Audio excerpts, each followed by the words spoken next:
That report from Derek Thompson from The Observers. All right, it's time for your business update now with Cole Stengler. Hi, Cole. Hey, Jeannie. Now, you are starting with a look at the debate over the EU's recovery plan. Parliament wants it to be bigger, but EU leaders keep pushing back. That's right. If you remember, back in July, European leaders reached that major budget deal that included a whopping 750 billion euros in aid to be given out in a mix of grants and loans. But it still needs sign-off from EU legislators who, for their part, have pushed for more funding. The president of European Parliament reiterating the point yesterday at the EU's two-day summit. Leaders, including Germany's Angela Merkel, though, are reportedly not pleased with those demands. They've said they're open to only technical changes to the recovery plan, with more jostling expected today. Let's take a look now at some of Friday's trading action. Rising cases of the coronavirus and new restrictions weighed heavily on investors in Europe yesterday. Gains today, though, after those very steep losses Thursday.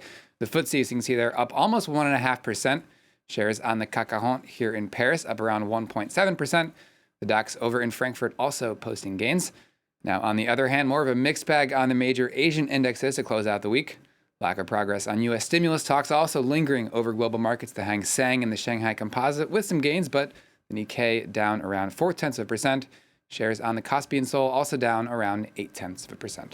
Now, shares for one of the world's largest truck makers are up despite a steep drop in profits. That's right. Swedish firm Volvo reported a 23% fall in third quarter earnings when compared to the same period last year.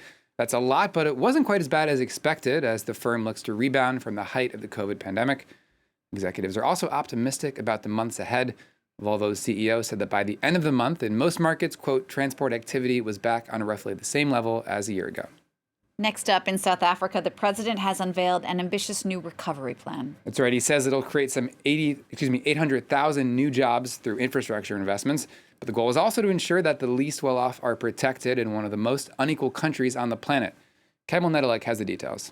All of us as South Africans.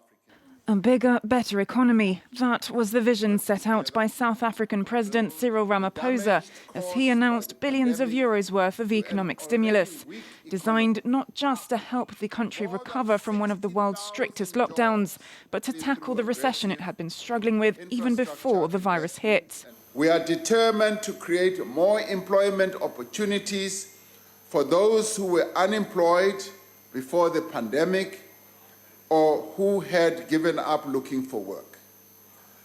This means unleashing the potential of our economy.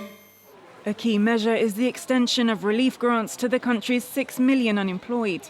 Another pillar is the over 5 billion euros to build schools, sanitation and housing, as well as larger projects like ports, roads and railways, which the government says will create some 800,000 jobs.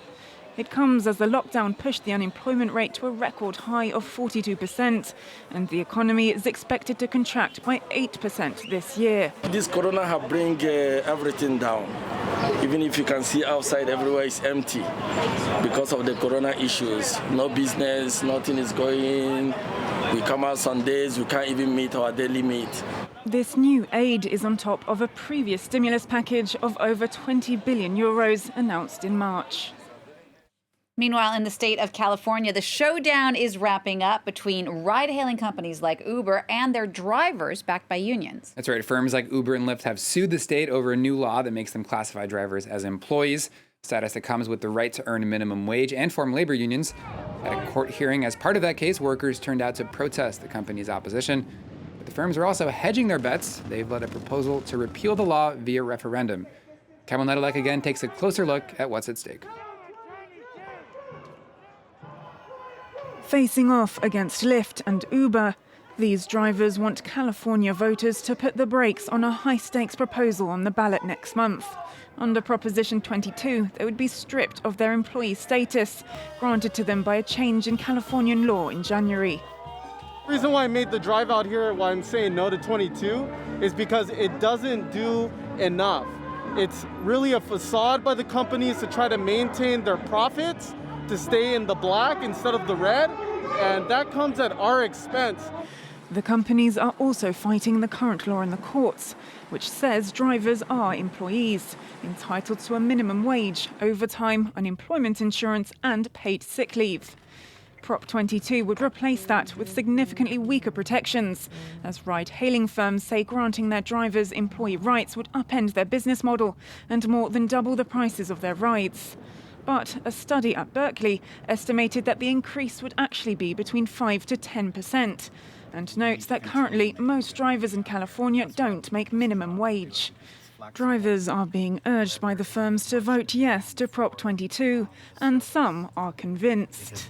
It's about flexibility. It's about being able to do what we want to do, basically, not what we don't want a boss. We don't want an employer. The referendum has attracted widespread attention, as it could have far-reaching implications for the gig economy beyond state lines. The Yes campaign has received funding to the tune of $185 million, including from Lyft and Uber. The referendum on Prop 22 will be held on the 3rd of November. And finally, it's a good day for corporate regulators in the UK and a rough one for at least some Instagram influencers.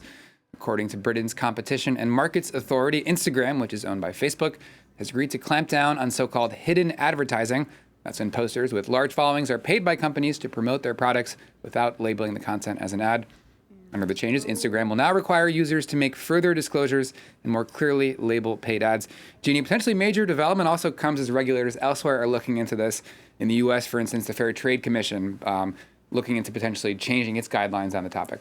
That is going to be some hard news for Instagrammers, as you said. Cole, thanks so much for that. Cole Stangler with the business news. Now, a lot of Instagrammers are probably posting this next piece that's coming up after the break. It is a skateboarding dog. Yes, that does exist. Stay with us, and I'll tell you all about it just after the break.